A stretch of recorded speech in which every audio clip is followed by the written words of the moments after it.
In full disclosure हमारा plan नहीं था कि हम लोग इस मैच को कवर करेंगे, बिकॉज ये कल ही सुबह 6 बजे हो चुका था. थोड़ा टाइम हो गया था मैच को. बट जब हमें पता चला कि भाई ऐसा रिजल्ट आ रहा है, तब हमें लगा कि it is worth talking about this. And क्योंकि अब ऑस्ट्रेलिया का मैच आज इंडिया से ही होने वाला है, राइट, एंड स्टेक्स अब कितने हाई हो गए हैं इस अफगानिस्तान की विन की वजह से, I think it deserves, this historic match deserves a recognition in the podcast also. And so to start with, अच्छे से एकदम डिस्कस करते हैं मैच को. फ्रेश पिच थी इस स्टेडियम में. इस पिच के ऊपर भी तो एक भी मैच नहीं हुआ था, ठीक है. There was turn on offer, a lot of turn on offer. Surprisingly once again pitch report ये थी कि हल्का सा टर्न होगा, वैसे ओवरऑल बैटिंग के लिए अच्छी विकेट है. एंड आई थिंक उसी को देखते हुए ऑस्ट्रेलिया ने बॉलिंग करने का डिसीजन लिया, विच एकदम ही उल्टा पड़ गया, क्योंकि पिच एक्चुअली में कुछ और खेली एंड पिच रिपोर्ट कुछ और ही थी. Which is not a surprise, बहुत टाइम से होता हुआ आ रहा है. एस्टन एगार को ऑल्दो इन लोगों ने खिलाया था मिचेल स्टार्क की जगह पर, एंड ये भी एक बहुत ही बड़ा डिबेटेबल चॉइस होगी, जो कि हम लोग अभी इंडिया ऑस्ट्रेलिया का जब प्रीव्यू करेंगे उसमें डिस्कस करेंगे अच्छे से. As far as Afghanistan is concern, इन लोगों ने करीम जन्नत और खरोटे को ले आए थे ये लोग फॉर हजरतुल्ला नजीबुल्ला.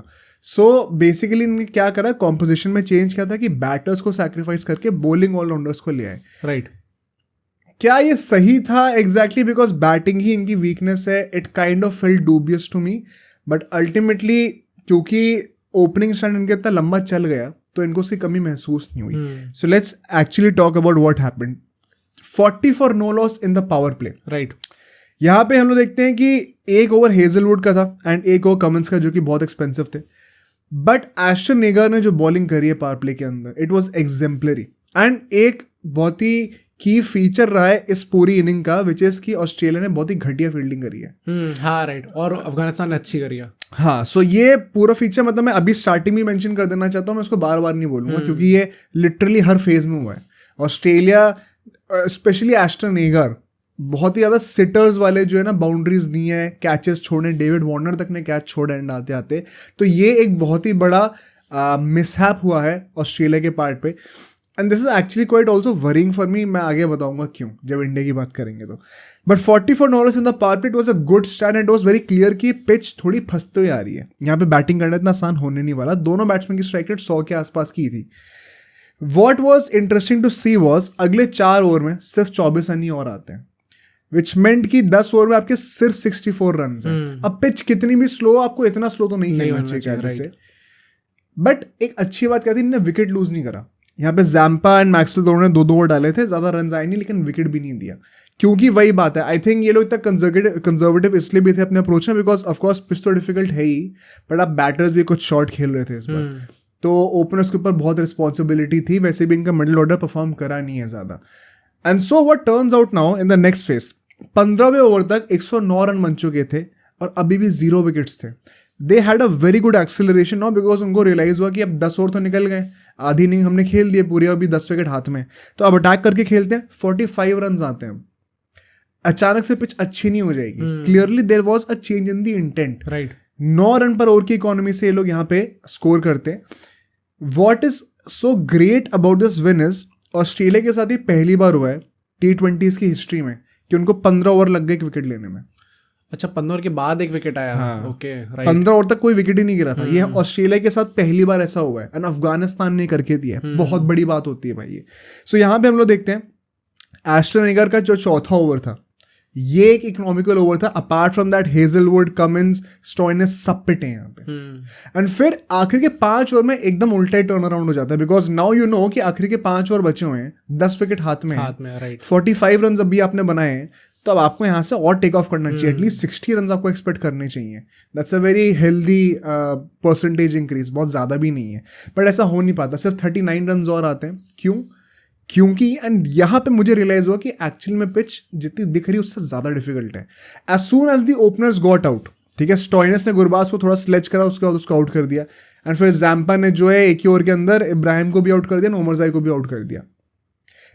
मैंने नोटिस ये करा कि as soon as a new batsman would arrive at the pitch, all of a sudden you would see कि इतना आसान है नहीं बैटिंग करना. वो लोग सेट हो गए थे इतने ओवर्स तक, इसलिए उनको आसानी हो रही थी बैटिंग करने में.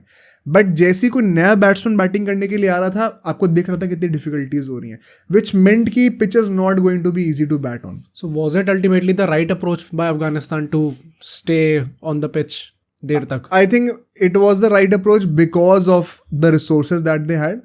अगर आपकी बैटिंग डेप्थ ऑस्ट्रेलिया जैसी या फिर इंडिया जैसी है कि नंबर 8 पे अक्षर पटेल आ रहा है, तो you would expect better of course. Plus quality का भी डिफरेंस तो है, let's be honest. And also the fact कि ऑस्ट्रेलिया ने कैचेस छोड़े हैं, स्टंपिंग छोड़ी है मैथ्यू वेड ने, अगर वो सब हो गए होते तो वो 15 ओवर से बहुत पहले विकेट गिर भी गए होते. तो थोड़ा लक का भी साथ था, बट उन्होंने पूरा कैपिटलाइज करा, ये बहुत अच्छी बात थी. सो आखिरी के 5 ओवर में ऑफकोर्स ये पहले 3 विकेट जो मैंने एक्सप्लेन करे, Stoinis and then Zampa gets 2, फिर पैट कमिंस भाई साहब ने फिर से हैट्रिक ले ली. हाँ 2 मैच में 2 हैट्रिक्स. राइट. और ये अभी इंडिया से मैच और उसके पहले सब हुआ पहले है. हो रहा है, what do you think about that? बस यार मतलब आई थिंक क्वालिटी प्लेयर है एंड 2 मैच में 2 हैट्रिक, दैट मीन्स भाई मतलब he is in great form right now. But I still think that मतलब ले ली तो ले ली, बट आगे नेक्स्ट मैच में नहीं होने वाला इंडिया के. हाँ भाई इतना तो नहीं होना चाहिए. Right. But now coming to the second innings, because 148 का टोटल बनता है, which I think at a certain stage जब उनके 15 ओवर हो चुके थे और 10 विकेट हाथ में थे, मैसिवली अंडर परफॉर्म कर रहा था. आई रिमेंबर सारे कॉमेंटेटर्स भी उस टाइम पे यही बोल रहे थे. बट जब ये लोग जब बॉलिंग करने के लिए आए, they literally had nothing to lose, because हारते आज तो वैसे ही बाहर ही थे, प्लस अंडरडॉग है. जिस तरीके का इन्होंने पावर प्ले में बॉलिंग करके दिखाई है ना, आई थिंक वहीं से गेम की टोन सेट हो गई. बिकॉज पावर प्ले में सिर्फ 33 रन बनते हैं ऑस्ट्रेलिया के, it is less than 6 run an over. 36 balls पे 33 रन बन रहे, on top of that 3 wicket गिर गए. राइट. नवीनुल हक ने आती है ट्रैविस हेड को डंडा मारा है, उसके बाद मिचेल मार्श को भी आउट करा, एंड देन फिर नाबी ने डेविड वार्नर को आउट करा. एंड मिचेल मार्श होता है, I just wanted to say something one second. T20 में ज़्यादा टेक्निकलिटीज में घुसना प्रेफर नहीं करता, वो टेस्ट मैचेस के लिए बेटर रहता है. बट जिस तरीके से मिचेल मार्श आउट हुआ तुमने देखा है? नहीं. देखना उसको एक बार, वो एकदम तुम्हें रोहित शर्मा की याद दिला देगा. स्लो डिलीवरी है, फुल लेंथ की, उसमें बैट पहले चल गया तो मिड ऑफ पे कैच आउट हो गया. ओके. सो टिपिकल ऑफ जिस तरीके से आजकल रोहित शर्मा आउट हो रहा है, मुझे देखते ही वो चीज़ याद आई थी. बट रिगार्डलेस अब हम लोग देखते हैं कि अगला जो फेज होता है, यहाँ पे स्टॉइनिस और मैक्सवेल बड़ा स्मार्टली बिल्डअप करते हैं. And I don't know what it is about Maxwell and Afghanistan की, जैसे अफगानिस्तान आती है फॉर्म में आ गया भाई साहब, 50 मार दी भाई ने, एंड अच्छी स्ट्राइक रेट पे भी मारा है इतनी डिफिकल्ट पिच पे. स्टॉइनिस और मैक्सवेल अगले 4 ओवर तक आउट ही नहीं होते, बड़ा अच्छा रीग्रुप करते हैं, बिकॉज अगले 4 ओवर में 37 रन आते हैं, which is more than 9 run an over. So by the 10th over 70 run हो चुके थे ऑस्ट्रेलिया को और 3 विकेट गिरे थे, विच मेंट कि अब आपको आई थिंक हार्डली 78 रन और चाहिए, 79 रन और चाहिए 60 बॉल्स के अंदर, 7 विकेट हाथ में. बहुत इजी विन होनी चाहिए थी. राइट. आइडियली बहुत इजी विन. रात का गेम है तो ऐसा भी नहीं कि वो पिच का कोई एक्सक्यूज है such. It was suppose to be an easy job, but फिर एक बहुत बड़ा गैम्बल लेता है Rashid Khan. And I will tell you why से कि एक गैम्बल है. गुलबदीन बॉलिंग करने के लिए आता है, आपके पास जो मेन बॉलर्स हैं सबके 2-2 3-3 ओवर बचे हुए हैं अभी. अगर मैच इतना गंदा फंसा हुआ है कि पिछले 4 ओवर से कोई विकेट नहीं आया और 9 रन के ऊपर की इकोनॉमी से रन्स बन रहे हैं और टारगेट से 149 का है, तो राशिद खान को आइडियली सोचना चाहिए कि अभी गेम मेरे हाथों से छूट रहा है, मेन बॉलर्स को आपने मेन बॉलर्स को लेके और तुरंत विकेट लो. राइट. उस भाई ने गुलबदीन को ले आया और ये वो इतना सही पड़ा है ना पैतरा, बिकॉज फिर वो 3 ओवर डालता है, 10 से 15 ओवर के बीच में 3 ओवर्स डालता है, 3 ओवर में 1-1 विकेट ले लिया.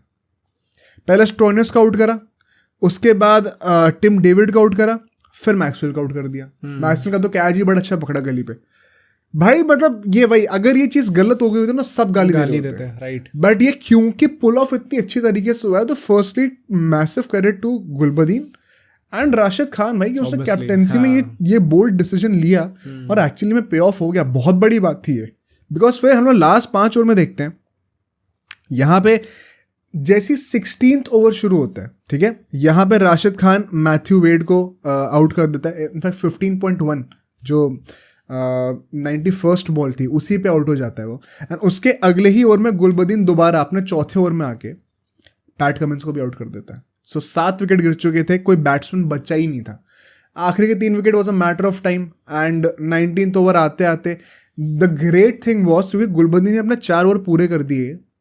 नूर अहमद और आई थिंक एक और जो इनका प्लेयर आया था खरोटे, दोनों ने सिर्फ 1-1 ओवर डाला है पूरे मैच में, प्राइमरली बीइंग बॉलर्स.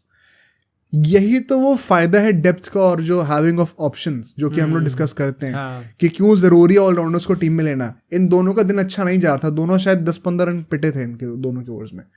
तो राशिद खान ने रिकग्नाइज करा कि इनका दिन अच्छा नहीं जा रहा है, इनको रोक दो तुरंत, कोई ज़रूरत ही नहीं है और बॉलिंग कराने के लिए. गुलबदीन का अच्छा जा रहा है, कंटिन्यू कराते रहो. इनफैक्ट फारूकी जो कि इनका बेस्ट बॉलर रहा है उसने भी पूरे 4 ओवर नहीं डाले. So that just goes on to show कि अगर आपके पास ऑप्शंस हो, आपके पास डेप्थ हो, तो कितना ज़्यादा आपको एडवांटेज मिल जाता है. And all in all, do you have anything to say on this? Because I think मुझे लगता है बहुत ही ज़्यादा हिस्टोरिक विन है ये. आई थिंक प्रॉब्ली अफगानिस्तान की T20 वर्ल्ड कप की हिस्ट्री में सबसे बड़ी विन यही है. हाँ इसीलिए अब तक. एंड दिस कैन प्रोबेबली, अगर ये चीज़ फ्रूटफुल रहती है एंड इंडिया जीत जाती है, देन इट मीन्स कि उनकी सेमीफाइनल में जगह पक्की हो जाएगी if they win against Bangladesh obviously, which I think they will. तो कोई ग्रांटेड नहीं ले सकते, बट हाँ well, I still think भाई they are too strong for Afghanistan right now. Afghanistan Sorry, Bangladesh right now. तो आई थिंक भाई इन कॉन्टेक्स्ट देखा जाए तो this is probably their biggest win right now. And again जिस तरीके से they have surprised us in both the world cups, ODI and T20, it has been a pleasure. कुछ ऐसा था ना कि इनने 5 मेजर टेस्ट प्लेइंग नेशंस को हरा दिए 2023 वर्ल्ड कप से अभी तक. पिछली बार वर्ल्ड कप में इंग्लैंड, पाकिस्तान एंड इस बार ऑस्ट्रेलिया, न्यूजीलैंड, और पिछली बार एक और टीम को हराया था if I am not wrong. तो ये 5 मेजर टीम्स को इन्होंने ऑलरेडी हरा दिया. राइट.